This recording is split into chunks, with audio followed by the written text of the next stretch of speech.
Hello दोस्तों, नमस्कार। एक बार फिर से आप सभी का स्वागत है आज की इस नई क्लास में। तो आज की इस क्लास में हम लोग देखने वाले हैं जो रेलवे ग्रुप डी का एग्जाम चल रहा है उसकी अब तक की जितनी शिफ्ट हो चुकी हैं सभी शिफ्ट के आधार पर साइंस के टॉप 75 क्वेश्चंस को।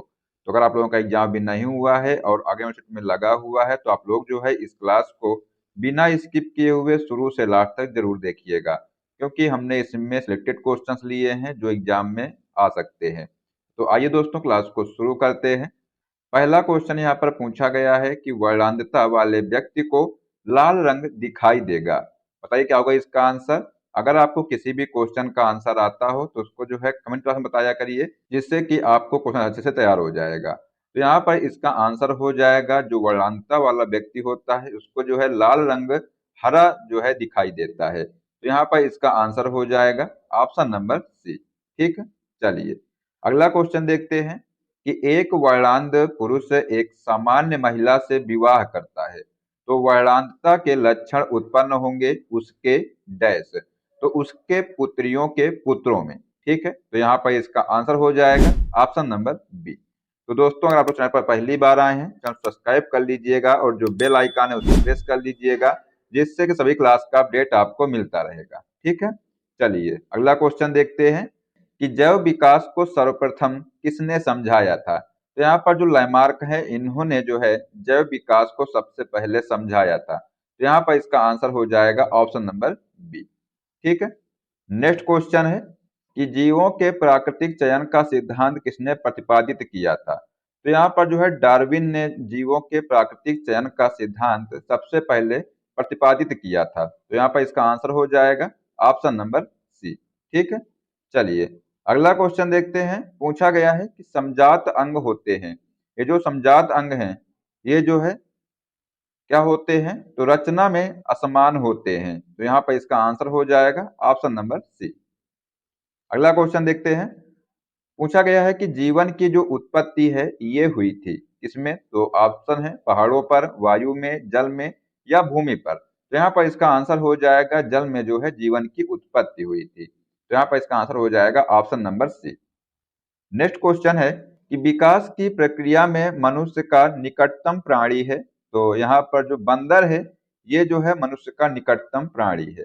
इसका आंसर हो जाएगा यहाँ पर ऑप्शन नंबर डी। ठीक है, चलिए अगला क्वेश्चन देखते हैं। पूछा गया है कि उत्परिवर्तन का सिद्धांत प्रतिपादित किया था। तो ये जो उत्परिवर्तन का सिद्धांत है ये किसने प्रतिपादित किया था, तो यहाँ पर आंसर हो जाएगा डी ब्रीज ने जो है इसको प्रतिपादित किया था। तो इसका आंसर हो जाएगा option number B. Next question है कि मलेरिया परजीवी तथा अमीबा को किस श्रेणी में रखा जाता है। तो इसको जो है प्रोटोजोआ श्रेणी में रखा जाता है। तो यहाँ पर इसका आंसर हो जाएगा ऑप्शन नंबर ए। जो मलेरिया परजीवी तथा जो अमीबा को जो है प्रोटोजोआ श्रेणी में रखा गया है। ठीक है, चलिए नेक्स्ट क्वेश्चन है कि चप्पल की आकृति का जंतु है।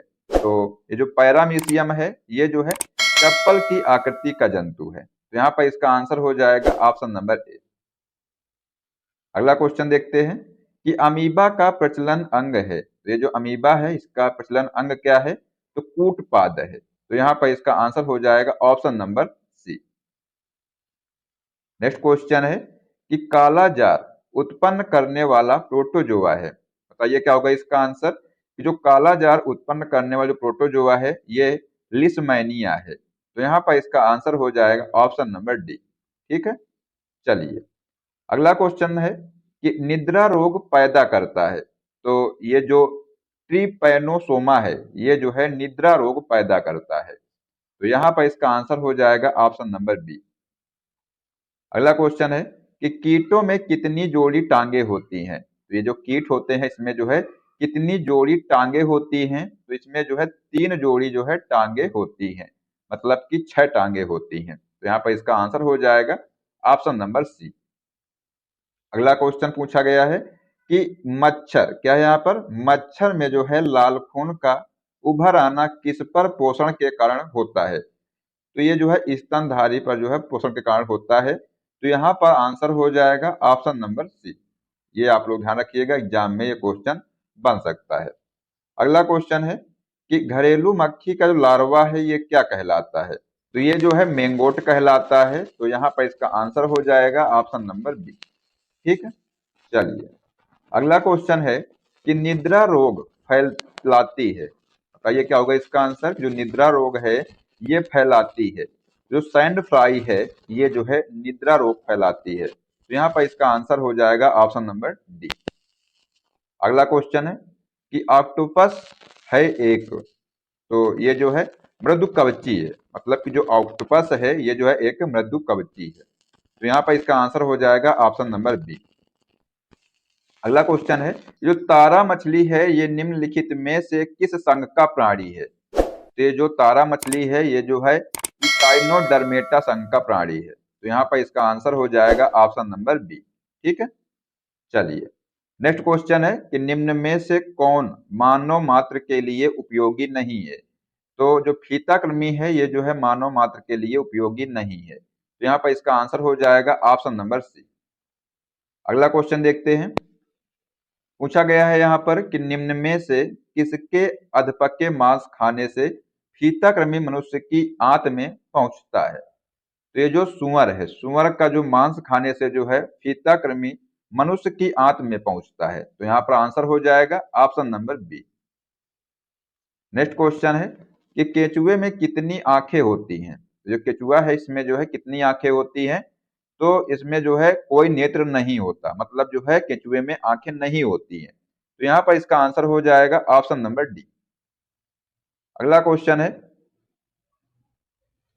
जेली फिश के नाम से जाना जाता है। तो जो जेली फिश है इसके नाम से जो है ऑरेलिया को जाना जाता है। तो यहाँ पर इसका आंसर हो जाएगा ऑप्शन नंबर सी। चलिए अगला क्वेश्चन है कि मेढक का लार्वा क्या कहलाता है। बताइए क्या होगा इसका आंसर। जो मेढक का लार्वा है ये क्या कहलाता है।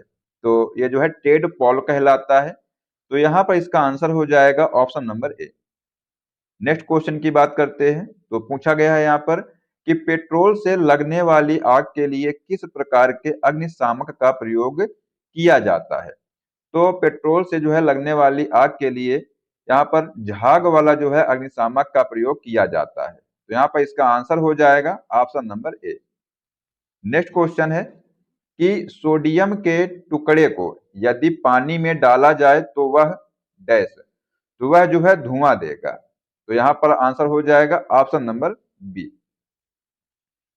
अगले क्वेश्चन की बात करते हैं। पूछा गया है यहाँ पर कि आजकल सड़क की रोशनी में पीले लैंप बहुतायत में प्रयुक्त हो रहे हैं और इन लैंपों में निम्नलिखित में से किसका उपयोग करते हैं। तो इनमें से जो है सोडियम का उपयोग करते हैं। तो यहाँ पर इसका आंसर हो जाएगा ऑप्शन नंबर ए। अगला क्वेश्चन है कि शून्य समूह में रखे गए तत्व किस नाम से जाने जाते हैं। तो ये जो है निष्क्रिय तत्व के नाम से जाने जाते हैं। तो यहाँ पर इसका आंसर हो जाएगा ऑप्शन नंबर डी। ठीक है, चलिए अगला क्वेश्चन है कि लोहे का शुद्धतम रूप है। जो लोहा है इसका शुद्धतम रूप क्या है ये आपसे यहाँ पर पूछा गया है। तो इसका आंसर हो जाएगा पिटवा लोहा जो है इसका शुद्धतम रूप है। तो यहाँ पर इसका आंसर हो जाएगा option number D. Next question है कि लोहे को इस्पात में बदलने के लिए कौन सी धातु मिलाई जाती है। तो लोहे को जो है इस्पात में बदलने के लिए निकेल धातु मिलाई जाती है। तो यहाँ पर इसका आंसर हो जाएगा ऑप्शन नंबर सी। चलिए अगला क्वेश्चन है कि स्टील को कठोरता प्रदान करने के लिए मिलाई जाती है। तो यहाँ पर जो क्रोमियम की मात्रा जो है मिलाई जाती है। तो यहाँ पर इसका आंसर हो जाएगा option number D. Next question है कि किस पदार्थ के लगाने से कटे स्थान से रक्त का बहना रुक जाता है। तो यहाँ पर जो है फेरिक क्लोराइड जो है इसको लगाने से कटे स्थान पर जो है रक्त का बहना रुक जाता है। तो यहाँ पर इसका आंसर हो जाएगा ऑप्शन नंबर ए। अगला क्वेश्चन है कि निम्नलिखित में से किस धातु का प्रयोग मानव द्वारा सबसे पहले किया गया। तो जो तांबा धातु है इसका प्रयोग मानव द्वारा जो है सबसे पहले किया गया था। तो यहाँ पर इसका आंसर हो जाएगा ऑप्शन नंबर डी। अगला क्वेश्चन है कि निम्नलिखित में से कौन धातु पीतल, कांस्य तथा जर्मन सिल्वर इन सभी में उभय घटक के रूप में विद्यमान है। तो यहाँ पर जो तांबा है ये जो है धातु पीतल, कांस्य तथा जर्मन सिल्वर जो है इन सभी में उभय घटक के रूप में विद्यमान है। तो यहाँ पर इसका आंसर हो जाएगा ऑप्शन नंबर ए। अगला क्वेश्चन है कि कैलोरीमीटर बनाया जाता है, तो ये जो कैलोरीमीटर है ये तांबे का बनाया जाता है, तो यहाँ पर इसका आंसर हो जाएगा ऑप्शन नंबर सी। ठीक है। अगला क्वेश्चन है कि तड़ित चालक निर्मित होते हैं, तो ये जो तड़ित चालक हैं ये तांबा जो है ये निर्मित होते हैं। ठीक है, तो यहाँ पर आंसर हो जाएगा option number B. Next question की बात करते हैं, तो पूछा गया है कि अंडे का बाह्य खोल प्रमुखतः किसका बना होता है। तो जो अंडा होता है इसका बाह्य खोल जो है प्रमुखतः कैल्शियम कार्बोनेट का बना होता है, तो यहाँ पर इसका आंसर हो जाएगा option number A.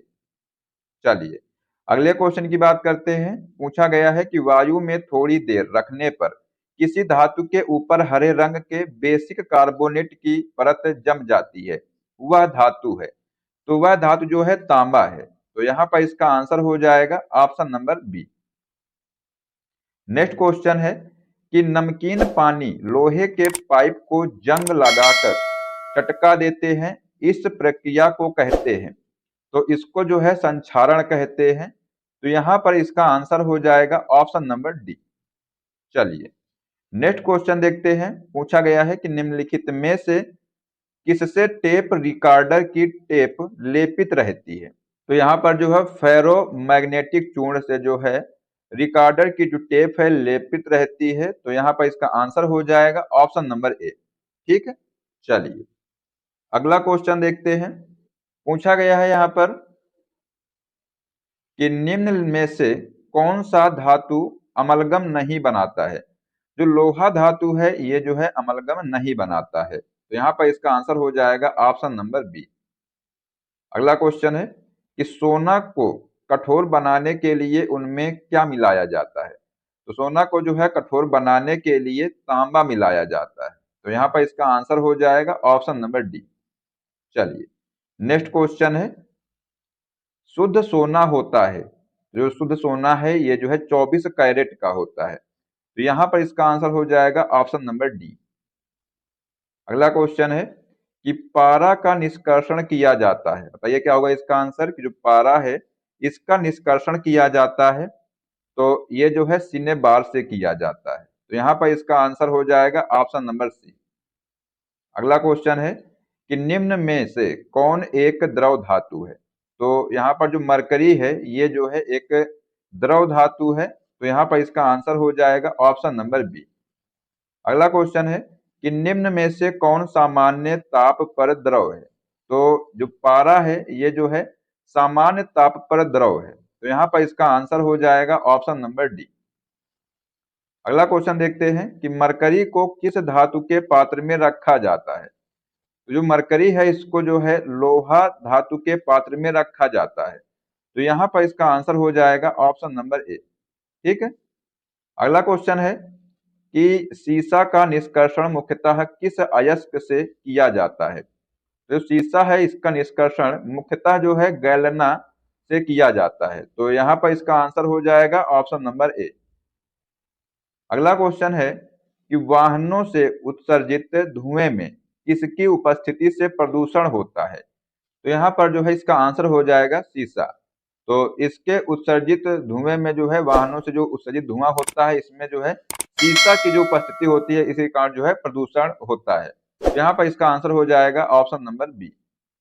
Next question की बात करते हैं। तो पूछा गया है यहाँ पर कि संचायक बैटरियों में निम्नलिखित में से कौन सी धातु का प्रयोग किया जाता है। तो इसमें से जो है सीसा धातु का प्रयोग किया जाता है, तो यहाँ पर इसका आंसर हो जाएगा ऑप्शन नंबर ए। अगला क्वेश्चन है कि निम्नलिखित में से किसे भविष्य का जो है धातु कहते हैं। तो यहाँ पर जो टाइटेनियम है इसको जो है भविष्य की धातु कहते हैं, तो यहाँ पर इसका आंसर हो जाएगा ऑप्शन नंबर डी। ठीक है। चलिए नेक्स्ट क्वेश्चन है कि नाभिकीय रिएक्टर की रचना के लिए अनिवार्य तत्व है। तो जो जिरकोनियम है ये जो है नाभिकीय रिएक्टर की रचना के लिए जो है अनिवार्य तत्व है, तो यहाँ पर इसका आंसर हो जाएगा ऑप्शन नंबर बी। ठीक है। नेक्स्ट क्वेश्चन की बात करते हैं कि वायुयान निर्माण में निम्न में से कौन सी धातु प्रयुक्त होती है। तो इसमें जो है पैलेडियम धातु जो है ये प्रयुक्त होती है। तो इसका आंसर हो जाएगा ऑप्शन नंबर ए। अगला क्वेश्चन है कि निम्न में से कौन सी धातु कमरे के ताप पर जो है द्रव अवस्था में होती है। तो यहाँ पर जो गैलियम है ये जो है कमरे की ताप पर जो है द्रव अवस्था में होती है। तो यहाँ पर इसका आंसर हो जाएगा ऑप्शन नंबर डी। चलिए नेक्स्ट क्वेश्चन है कि सफेद स्वर्ण के नाम से जाना जाता है। तो सफेद स्वर्ण के नाम से जो है प्लेटियम को जाना जाता है। तो यहाँ पर इसका आंसर हो जाएगा option number A. Next question है कि निम्नांकित में कौन कठोरतम धातु है। तो यहाँ पर जो प्लेटिनम है ये जो है कठोरतम धातु है। तो इसका यहाँ पर आंसर हो जाएगा ऑप्शन नंबर डी। ठीक है। अगला क्वेश्चन है कि निम्नलिखित में से कौन सी धातु रोशनी के बल्बों के फिलामेंट के रूप में प्रयुक्त होती है। तो यहाँ पर जो टंगस्टन है ये जो धातु है ये रोशनी के बल्बों के फिलामेंट के रूप में प्रयुक्त होती है। तो इसका आंसर हो जाएगा यहाँ पर ऑप्शन नंबर सी। अगला क्वेश्चन है कि विद्युत बल्ब का तंतु किसका बना होता है। तो ये जो विद्युत बल्ब है इसका तंतु जो है ये टंगस्टन का बना होता है। तो यहाँ पर इसका आंसर हो जाएगा ऑप्शन नंबर बी। चलिए अगला क्वेश्चन है कि ग्लोबल वार्मिंग के लिए उत्तरदायी गैस है। तो जो ग्लोबल वार्मिंग के लिए जो उत्तरदायी गैस है ये जो है कार्बन डाइऑक्साइड है। ठीक है। तो यहाँ पर इसका आंसर हो जाएगा option number B. Next question है कि सौर सेलों में प्रयुक्त होने वाले मुख्य पदार्थ कौन है। तो यहाँ पर सोडियम जो है ये सौर सेलों में प्रयुक्त होने वाले मुख्य पदार्थ हैं। तो यहाँ पर इसका आंसर हो जाएगा ऑप्शन नंबर सी। ठीक है। चलिए नेक्स्ट क्वेश्चन की बात करते हैं। तो पूछा गया है कि ट्रांजिस्टर बनाने में आमतौर पर किसका इस्तेमाल किया जाता है। तो यहाँ पर जो है सिलिकॉन का जो है इस्तेमाल किया जाता है। तो इसका आंसर यहाँ पर हो जाएगा ऑप्शन नंबर डी। अगला क्वेश्चन है कि कृत्रिम हीरा जो है के नाम से जाना जाता है। तो जो सिलिकॉन कार्बाइड है इसको जो है कृत्रिम हीरा के नाम से जाना जाता है। तो इसका यहाँ पर आंसर हो जाएगा ऑप्शन नंबर ए। ठीक है। चलिए बात करते हैं अगले क्वेश्चन की कि हाइड्रोजन के रेडियो सक्रिय समस्थानिक को कहते हैं। तो इसको जो है ट्राइटियम कहते हैं। तो यहाँ पर इसका आंसर हो जाएगा ऑप्शन नंबर सी। अगला क्वेश्चन है कि निम्नलिखित धातुओं में से कौन सी धातु नमक के तनु अम्ल की क्रिया से हाइड्रोजन गैस नहीं देती है। तो यहाँ पर जो कॉपर धातु है ये जो है नमक के तनु अम्ल की क्रिया से जो है हाइड्रोजन गैस नहीं देती है। तो यहाँ पर इसका आंसर हो जाएगा ऑप्शन नंबर बी। अगला क्वेश्चन देखते हैं। हाइड्रोजन को वायु में जलाने पर प्राप्त होता है। तो इससे जो है जल प्राप्त होता है। तो यहाँ पर इसका आंसर हो जाएगा ऑप्शन नंबर सी। अगला क्वेश्चन है कि वनस्पति घी के निर्माण में कौन सी गैस प्रयुक्त होती है। तो वनस्पति घी के निर्माण में जो है हाइड्रोजन गैस जो है ये प्रयुक्त होती है। तो यहाँ पर इसका आंसर हो जाएगा ऑप्शन नंबर बी। ठीक है। चलिए नेक्स्ट क्वेश्चन की बात करते हैं। पूछा गया है कि आयतन के अनुपात में जल में हाइड्रोजन व ऑक्सीजन का अनुपात होता है। तो ये जो है 2:1 होता है। तो यहाँ पर इसका आंसर हो जाएगा ऑप्शन नंबर बी। अगला क्वेश्चन है कि भार के अनुपात में जल में हाइड्रोजन व ऑक्सीजन का अनुपात होता है। तो ये जो है 1:8 होता है। तो यहाँ पर इसका आंसर हो जाएगा option number A. Next question की बात करते हैं कि भारी जल की खोज किसने की थी। ये जो भारी जल है इसकी खोज जो है एच यूरे ने किया था। तो यहाँ पर इसका आंसर हो जाएगा ऑप्शन नंबर बी। अगला क्वेश्चन है कि क्वार्ट्ज किससे बनता है। जो क्वार्ट्ज है ये जो है कैल्शियम सिलिकेट से बनता है। तो यहाँ पर इसका आंसर हो जाएगा ऑप्शन नंबर डी। अगला क्वेश्चन देखते हैं कि पौधे नाइट्रोजन किस रूप में ग्रहण करते हैं। जो पौधे हैं ये जो है नाइट्रेट्स के रूप में जो है ऑक्सीजन ग्रहण करते हैं। तो यहाँ पर इसका आंसर हो जाएगा ऑप्शन नंबर डी। अगला क्वेश्चन है कि बढ़ते हुए पौधों को निम्नलिखित में से किस तत्व की सबसे अधिक मात्रा में आवश्यकता होती है। तो यहाँ पर जो है नाइट्रोजन की जो है आवश्यकता होती है। तो इसका आंसर हो जाएगा ऑप्शन नंबर सी। चलिए नेक्स्ट क्वेश्चन देखते हैं कि प्रकाश रासायनी धूम कोहरे बनने के समय निम्न में से कौन सा गैस उत्पन्न होता है? तो यहाँ पर जो नाइट्रोजन ऑक्साइड गैस जो है उत्पन्न होता है, तो यहाँ पर इसका आंसर हो जाएगा ऑप्शन नंबर ए। अगले क्वेश्चन की बात करते हैं कि डॉक्टरों द्वारा एनेस्थीसिया के रूप में प्रयोग होने वाली जो हास्य गैस है ये कौन सी है? तो ये जो है नाइट्रस ऑक्साइड है। तो यहाँ पर इसका आंसर हो जाएगा ऑप्शन नंबर बी। ठीक है, चलिए तो दोस्तों ये जो है हमने आपको 75 क्वेश्चन करा दिए हैं, तो आप लोग जो है इनको अच्छे से याद कर लीजिएगा। एग्जाम में यहाँ से क्वेश्चन देखने को मिल सकते हैं। आइए अब आपको एक क्वेश्चन देते हैं। क्वेश्चन है कि जीवों के प्राकृतिक चयन का सिद्धांत किसने प्रतिपादित किया था? तो ऑप्शन है लैमार्क, मेंडल, डार्विन या इनमें से कोई नहीं। तो इसका जो आंसर है बताइए आप लोग कमेंट बॉक्स में क्या होगा। देखते हैं कितने बच्चे जो है इसका सही जवाब दे पाते हैं। तो दोस्तों आज के लिए बस इतना ही। आशा करते हैं कि आपको क्लास पसंद आई होगी, और अगर आपको क्लास पसंद आए तो इसको लाइक कर दीजिएगा, साथ में अपने दोस्तों को भी शेयर कर दीजिएगा। अगर आप लोग चैनल पर पहली बार आए तो सब्सक्राइब कर लीजिएगा, और जो बेल आइकन है उसको प्रेस कर लीजिएगा, जिससे कि सभी क्लास का अपडेट आपको मिलता रहेगा। तो मिलते हैं नेक्स्ट क्लास में। जय हिंद, जय भारत, वंदे मातरम।